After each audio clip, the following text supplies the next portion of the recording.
Hi friends, ಎಲ್ಲರಿಗೂ ಈ ಪಯಣ ಯೂಟ್ಯೂಬ್ ಚಾನಲ್ನ ಹೊಸ ವಿಡಿಯೋಗೆ ಸ್ವಾಗತ.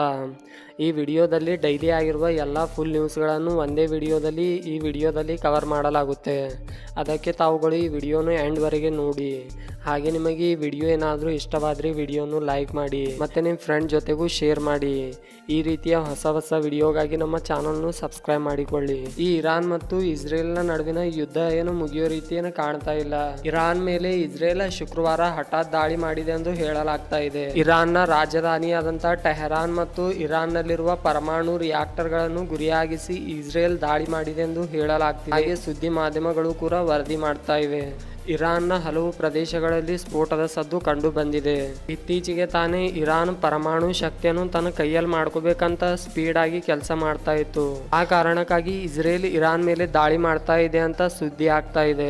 ಇಸ್ರೇಲ್ನ ಈ ದಾಳಿಯಲ್ಲಿ ಇರಾನ್ನ ರೆವಲ್ಯೂಷನರಿ ಗಾರ್ಡ್ನ ನಾಯಕರಾದಂತ ಜನರಲ್ ಹುಸೇನ್ ಸಲಾಮಿ ಹತ್ಯೆಯಾಗಿದ್ದಾರೆಂದು ಹೇಳಲಾಗ್ತಾ ಇದೆ. ಅಮೆರಿಕದಲ್ಲಿ ಜೂನ್ 14ರಂದು ಅಮೆರಿಕದ ಸೇನಾ ದಿನಾಚರಣೆ ಇಡುವ ಬೆನ್ನಲ್ಲೇ ಪಾಕಿಸ್ತಾನದ ಸೇನೆಯ ಜನರಲ್ ಆದಂತ ಅಸೀಂ ಮುನೀರ್ ಅವರಿಗೆ ಅಮೆರಿಕ ಆಹ್ವಾನ ನೀಡಿದೆ.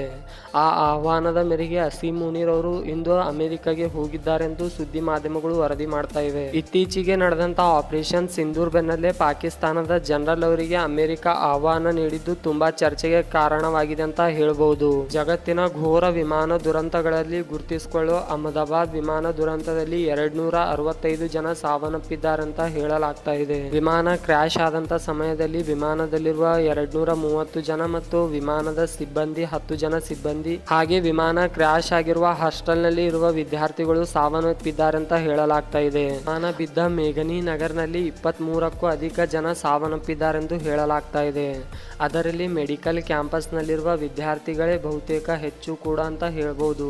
ಅವರೆಲ್ಲರನ್ನು ಸೇರಿಸಿ 265 ಜನ ಸಾವನ್ನಪ್ಪಿದ್ದಾರೆಂದು ಹೇಳಲಾಗ್ತಾ ಇದೆ. ಇಂದು ಘಟನಾ ಸ್ಥಳಕ್ಕೆ ಪ್ರಧಾನಿ ನರೇಂದ್ರ ಮೋದಿಯವರು ಭೇಟಿ ಕೊಟ್ಟಿದ್ದಾರೆ. ಹಾಗೆ ಅವರ ಜೊತೆಗೆ ನಾಗರಿಕ ವಿಮಾನಯಾನ ಸಚಿವರಾದಂತ ರಾಮ್ ಮೋಹನ್ ನಾಯ್ಡು ಹಾಗೆ ಗುಜರಾತ್ನ ಸಿಎಂ ಆದಂತ ಭೂಪೇಂದ್ರ ಪಟೇಲ್ ಕೂಡ ಇದ್ರು.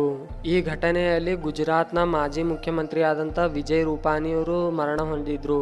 ಹಾಗೆ ವಿಜಯ್ ರೂಪಾನಿಯವರ ಪತ್ನಿ ಆದಂತ ವಿಜಯ್ ರೂಪಾನಿಯವರಿಗೆ ಪ್ರಧಾನಿಯವರು ಭೇಟಿಯಾಗಿ ಸಾಂತ್ವನ ಹೇಳಿದ್ರು. ಬಳಿಕ ತಮ್ಮ ಕ್ಯಾಬಿನೆಟ್ ನ ಸಚಿವರು ಮತ್ತು ಕೆಲವು ಅಧಿಕಾರಿಗಳ ಜೊತೆಗೆ ಸಭೆ ಮಾಡಿದ್ರು. ಹಾಗೆ ಅಲ್ಲಿ ವಿಮಾನ ಹೇಗೆ ಕ್ರಾಶ್ ಆಯಿತು ಅಂತ ಮಾಹಿತಿ ತೆಗೆದುಕೊಂಡ್ರು. ನಿನ್ನೆ ಅಹಮದಾಬಾದ್ ನಲ್ಲಿ ಆದಂತ ವಿಮಾನ ಕ್ರಾಶ್ಗೆ ಸಂಬಂಧಿಸಿದಂತೆ ಅಮೆರಿಕದ ಅಧ್ಯಕ್ಷರಾದಂತ ಡೊನಾಲ್ಡ್ ಟ್ರಂಪ್ ಕೂಡ ವಿಷಾದ ವ್ಯಕ್ತಪಡಿಸಿದ್ದಾರೆ. ಹಾಗೆ ಭಾರತ ಒಂದು ಬಿಗ್ ಕಂಟ್ರಿ, ಅದನ್ನು ಅವರೆಲ್ಲ ಹ್ಯಾಂಡಲ್ ಮಾಡ್ತಾರೆ ಅಂತ ಕೂಡ ಹೇಳಿದ್ದಾರೆ.